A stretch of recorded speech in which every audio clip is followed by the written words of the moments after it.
guys, just real quick before we start this video, I got a lot of you guys calling me and texting me asking me if I was okay because my last video seemed a little concerning. Do not worry about me, I'm totally fine. I filmed that video back in March, and even though it was kind of risky and scary, it ended up being one of like the coolest adventures I've ever had in my life. So do not worry about me. That was in March, it's now July. I'm totally fine. I was fine even then. All good. I'm currently living in Melbourne, and I lived in Sydney right after I left the Commune, so I got to live in 2 of Australia's biggest cities. But before I go into all of that update, I thought it would be cool to show you guys what a typical day in the life when I was homeless living on that Commune looked like, so here's that. So our typical days usually consisted of one of 4 things.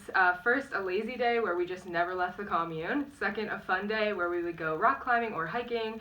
Third, an errand day, which was us just driving into town so we could do our laundry, get our groceries, throw out the trash, all that type of stuff. And fourth, a day where we had to work for our landlord so that we didn't have to pay any money to be on the land. And those days were always, you never knew what you were going to get, but you always knew that it was going to be a little bit sketchy because that's just how it is out in the middle of nowhere, Queensland. All of our days started and ended the same though, so every single morning we would wake up super early, and the only reason for that was because the birds, I kid you not, were the loudest, most annoying things you've ever heard in your life. You cannot sleep through them, you cannot go back to sleep. They are loud for like 2 hours straight, and it starts around 6:30 to 7. Here's what that sounds like.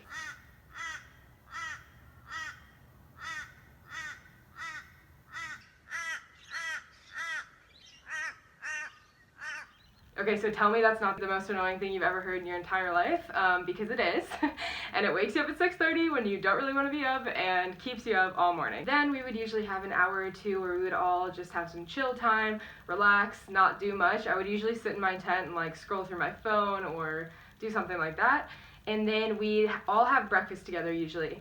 Ben and Pat, our 2 Commune members, were usually in charge of breakfast. Not in charge, but they just usually did it because they were, I guess, the breakfast kings. And they always made something so good. So the morning I filmed this was pancakes, but we would also have French toast or eggs or breakfast burritos, or anything like that. Or sometimes we'd fend for ourselves, but usually Ben or Pat would, or Blake even, would make us something really good in the morning. Moving on from that, we all usually chilled again after breakfast and did our breakfast dishes.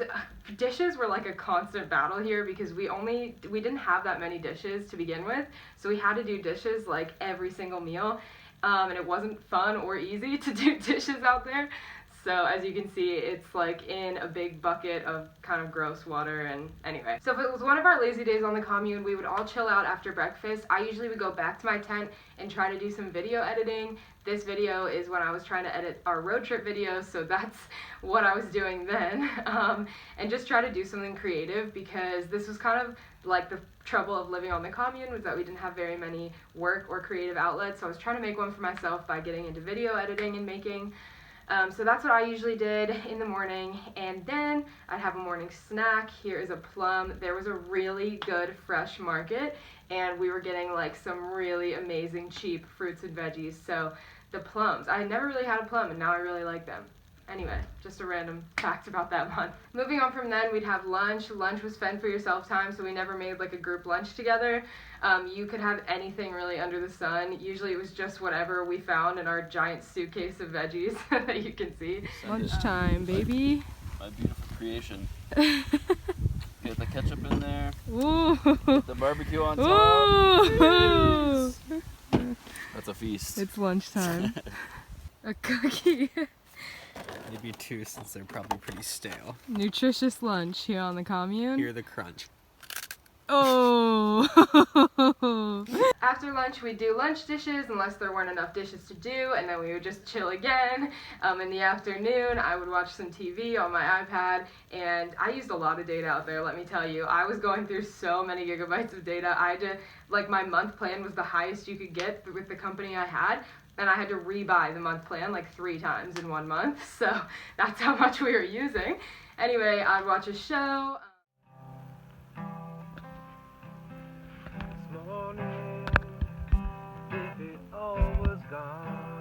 Sometimes they would go to a creek nearby to like swim and shower, but I usually didn't do that because I would just use the bagged shower in the back because it was a little too cold for me to get in the water in the creek. And then in the afternoon, when everyone got back together, we would usually watch a TV show together, so back when Tiger King was like the big thing, and also we watched another documentary about a cult, which was pretty interesting. So this night we were all watching the cult documentary, and I decided to start making dinner. We ate really well in the commune. We always made group dinners together. That night I was making beetroot and bean burgers, homemade. They're really super good, and so I just started doing that while they were watching the show. After dinner we would all sit around the campfire and just hang out, maybe watch another show, maybe just chat around the campfire, maybe have a little sing-along. Ben and Pat were super talented musicians, so it was really fun for us to just sit there and listen to them and then kind of sing along with them and have a good night like that. Here's some of those videos. It's Justin Trudeau calling you. Just gonna let you know, man. It's time to come home. Coronavirus is getting bad, so you're getting paid for the time being. Have a good one, mate. Have a drink at the pub for me. Video game hit reset. Next thing you know, you've gone away.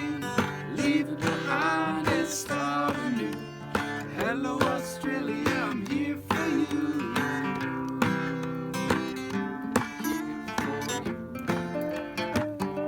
Anyone jump in with it? And usually then we go to bed pretty early. I'm pretty sure that I went to bed like around 9 or 10 every single night because we were just waking up so early, and once the sun went down there, because we had no electricity, there was just like no reason to really stay awake after that point. So the middle portion of our day is the only thing that would change from day to day. That beginning part until after breakfast, and the end part where we get together to watch TV and then start making dinner was the same pretty much every single day, just the middle changed. So if it wasn't a lazy day, maybe it was a fun day. So we would go rock climbing, which was so fun. I had never done it before, but Carlene, our friend, she had brought a bunch of extra rock climbing gear so that we could all try to do it. That was my first experience climbing on actual rock, and it was such an interesting experience. And then if it wasn't that, we did some cool hikes. That was always a really enjoyable experience as well, especially when we were living at the quarry.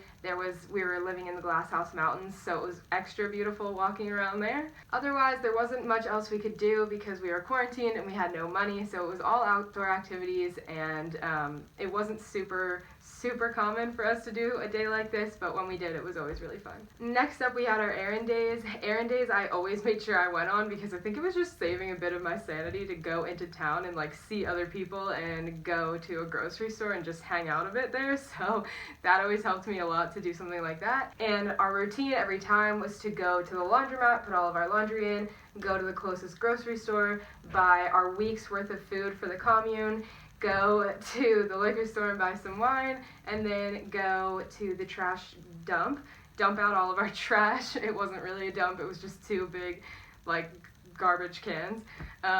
Throw out the trash that we had made for the week, and then drive to the gas station on our way out and fill up all of our water jugs, because that was the only place we could fill our water jugs to have enough for the week. And we filled up a lot of water because it was for dishes, our shower, our brushing our teeth, and food and water. It was everything. So we had a lot of jugs of water that we filled there. The drive into and out of town was absolutely stunning. This was one of my favorite parts as well of going to run errands for the gang, because you got to see this stunning drive, listen to music, windows down, because the weather was always usually pretty nice during the day.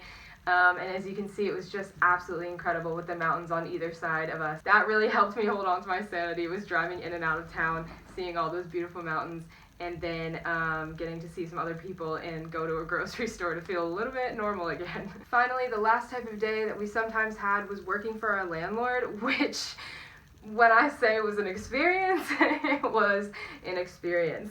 The two times that were the most memorable were him making us go to this random field, pick up a bunch of rocks, put it in a big, like, just trailer attached to the back of his car, and then put us all in it, so we're sitting on top of the rocks, as you can see, and driving us back out to his driveway, and then making us fill in his driveway with these random rocks, because he wanted it to be easier to drive up his driveway, I guess, which I don't know if it really helped at all, because they were just like rocks this big, and seemed like it was just shredding the tires. This man did not care about anything though. When I tell you, he literally just, I've never seen anybody not care so much in my life than this guy doesn't care. But anyway, so we would do that. The other one was that he was a hoarder, let's just call it like it is, huge hoarder, and he would a lot of times want us to help him with that situation. So he liked to move all of his stuff around or clean it out, or one time we had to move a huge hot tub for him, like across his yard. I don't even think he knew if it worked or not, but the video I have of this time was he owned another property and he wanted to put a storage bin like outside of his house.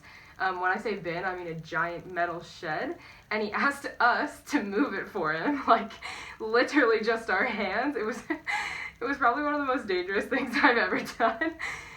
But yeah, so here are the videos. He just was asking us to push this thing off of the back of his car, like, ramp.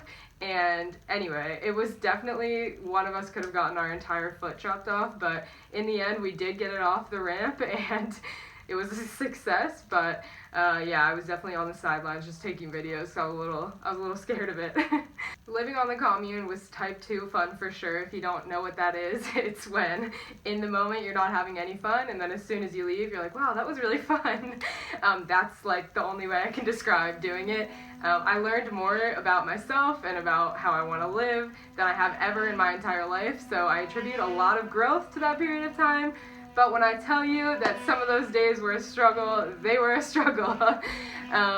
Anyway, it was an incredible experience. I've made friends that will last a lifetime from it and got way better at cooking. The next video I want to post is going to be about all of the recipes that we made and the cooking that we did out there. So if you're interested in that, that will be what I post next. And if anyone is still concerned after seeing this video, just know that I was totally fine, I was totally safe, and now I have long left the commune. I believe I left on June 1st, and it is July 10th, I think, when I'm filming this. So do not worry. I love you guys, and I miss you guys a lot. And yeah, hope you're doing well. Bye.